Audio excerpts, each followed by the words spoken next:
Começa agora o JBR News, direto de Brasília, numa terça-feira, dia 6 de março. Eu, Alexandre Jardim, junto com o jornalista e analista político Rodolfo Lago, hoje não teremos a presença também do nosso colega Estevão Damasio, mas amanhã Estevão estará de volta aqui conosco.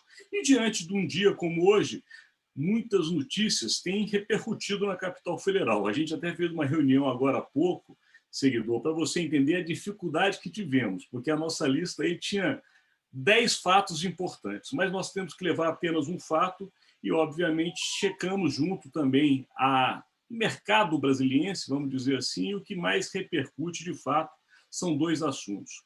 Um vindo do Supremo Tribunal Federal, que é muito sério, já que qualquer disputa na alta corte acaba repercutindo também nas decisões que impactam na nossa vida, e outra é um recado duro e bem claro do vice-presidente da República, Hamilton Mourão, para o governo, mas principalmente para os quartéis. Então vamos lá. Rodolfo Lago, inicia essa análise de hoje. Pois é, Alexandre, nossos amigos, nossos seguidores, eu acho, no fundo, que a gente acaba tendo dois recados que vão bater na porta do presidente. Esse dado pelo vice-presidente Hamilton Mourão, do qual a gente vai falar um pouco mais depois, e provavelmente amanhã, lá no Supremo, o que haverá pode também soar como um outro recado, Alexandre, porque o que acontece? O Supremo deverá rever, e as informações que se tem é que deverá rever de uma forma muito contundente, talvez por todos os demais ministros, a decisão tomada pelo ministro Cássio Nunes Marques, que antes da Semana Santa liberou, numa medida cautelar, os cultos religiosos, né? O que está se dizendo lá no Supremo, Alexandre, é que o ministro Cássio Nunes Marques ele já sabia que no momento que aquilo fosse levado para o plenário ele ia perder, que na verdade então ele teria feito ali um gesto para agradar as igrejas de um modo geral, né, na Semana Santa, né? Para elas poderem fazer os seus cultos durante a Semana Santa, né? Sabendo que logo depois isso seria revisto. Mas isso está gerando um clima de irritação muito grande lá dentro do Supremo, porque principalmente o ministro Gilmar Mendes, mas as informações é que outros ministros também, entendem que, ao dar essa medida cautelar, ele atropelou uma decisão já tomada pelo Supremo, porque o Supremo já tinha decidido que os estados e os municípios tinham autonomia para tomar decisões nesse sentido, né? Então, quando ele deu a medida cautelar, ele, na verdade, ele fez algo ali que contrariou todo mundo. E está havendo uma certa irritação, porque eles estão avaliando que o ministro Cássio Nunes Marques tem feito isso com alguma frequência, tomado medidas que contrariam o colegiado inteiro, e que aí também é uma coisa que se torna um bocado complicada, né? O Gilmar Mendes já está entalado com o Cássio Nunes Marques desde a história da suspeição do Moro, né? Ele esperava que o Nunes Marques votasse de um jeito, o Nunes Marques votou do outro, aquilo ficou entalado ali. Então está se esperando que amanhã essa sessão lá do Supremo seja pesada, né? E aí, como eu digo, os recados podem bater na porta do presidente, no caso, porque o que se diz é que o Cássio Nunes Marques está fazendo no Supremo exatamente o que o presidente quer, né? Mesmo se queimando com os colegas, ele está fazendo lá exatamente aquelas coisas que o presidente, segundo dizem, estaria determinando a ele. Então, acho que é um primeiro recado. Eu acho que o segundo é esse do Mourão aí, que eu acho que você vai falar mais dele aí para os nossos seguidores. Rodolfo, mas você fez uma análise muito boa, porque o seguidor tem que entender que aquela corte, ela tem como princípio a escolha pelo presidente da República dos seus ministros. Então a gente sabe que os ministros, quando entram, e o presidente que os escolheu estando no poder, eles tendem a agradar quem os levou para lá. Mas é importante que os ministros entendam que os seus mandatos duram muito mais que os governos, né? E o compromisso tem que ser sempre com o país. E é nesse sentido, inclusive, de compromisso com o Brasil, que Hamilton Mourão hoje escreve no jornal Estado de São Paulo, Rodolfo. Porque o nosso seguidor, se não teve acesso, eu fiz questão de sublinhar e anotar algumas partes, eu não vou ler todas, porque realmente o artigo merece ser lido por todo mundo. O vice-presidente Hamilton Mourão, ele não esconde alguns posicionamentos que ele tem publicamente. Até num passado recente, o presidente da República, de uma maneira indireta, chegou a dizer que alguns no governo não podem ser demitidos. Era um claro recado a Mourão, que é vice-presidente, e fala o que ele pensa. E Mourão, seguidor, ele reflete muito o pensamento do que nós vimos nas 2 últimas semanas, que é essa disputa interna dentro dos quartéis, que são os generais ou as altas patentes com as patentes intermediárias ali, que têm pensamentos às vezes conflitantes, mas tem uma questão que é vantajosa para eles e principalmente para nós. Eles seguem uma hierarquia. E dentro dessa hierarquia, que Mourão hoje escreveu esse artigo, e não foi à toa o que ele colocou. O artigo já começa com o seguinte título: O que os brasileiros esperam de suas forças armadas.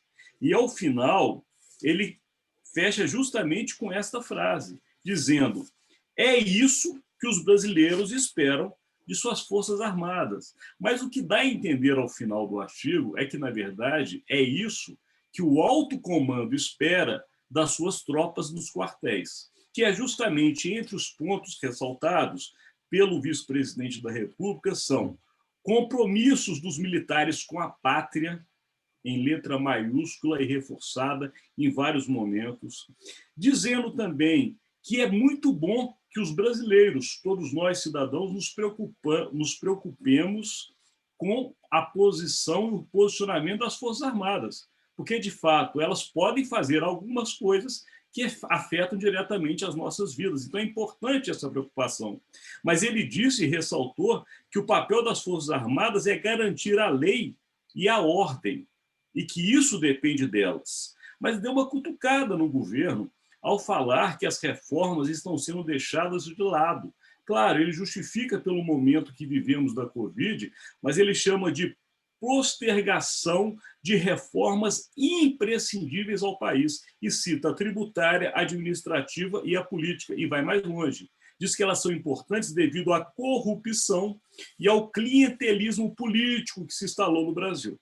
E volta falando da importância dos militares, que eles devem estar no governo, mas sempre como cidadãos e não como partidários. E relembra que vários governos tiveram a presença de militares, sejam eles da ativa ou da reserva. Mas o que chama muita atenção, além de tudo que já falamos, é que vai chegando ao final, o vice-presidente Hamilton Mourão sinaliza fortemente: as Forças Armadas são instituições de Estado e não de governo.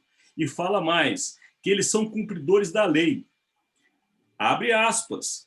Fora disso, transita-se perigosamente entre desordem e autoritarismo.